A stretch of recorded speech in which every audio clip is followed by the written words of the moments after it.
Today I'm making chicken chartreuse. This month's vintage recipe comes from the 1927 Photoplay Cookbook, 100 Favorite Recipes of the Stars.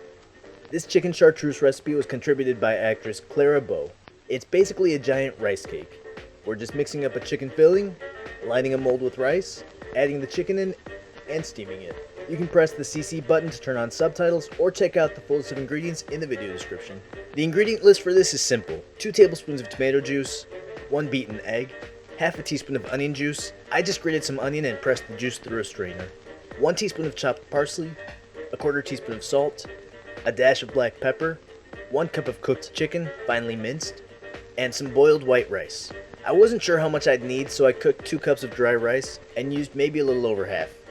Starting off with the filling, I'm adding the chicken into a medium bowl, along with the beaten egg, tomato juice, onion juice, parsley, salt, and pepper.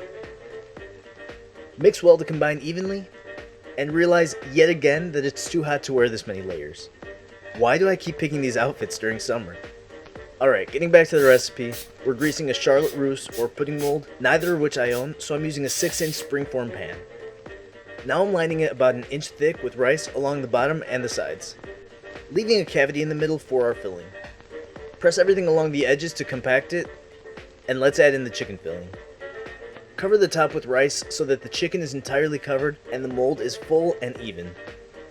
Next we're supposed to steam it, so I'm pouring some water into a pot, adding my metal steaming tray, covering and turning the heat up. Once the water begins to boil, we're going to add our mold into the pot and cover it. I'm just using a plate. Now cover the pot and let it steam for 45 minutes, keeping an eye on the water, adding more if needed. I didn't think this through fully. Everything is really hot.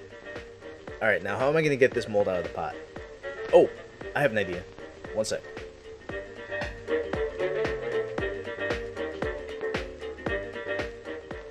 Ugh, no. What about this? Yep, that works. I'm going to use an offset spatula to make sure the edges are loose before flipping it onto my serving dish and carefully removing the hot edge. Now carefully separating the bottom piece from the top, and it looks decent. Let's finish this off with some tomato sauce on the dish, around the form, not on it. Probably could have done this a bit neater. And since I have it, let's top it with some fresh parsley for extra color. That's it.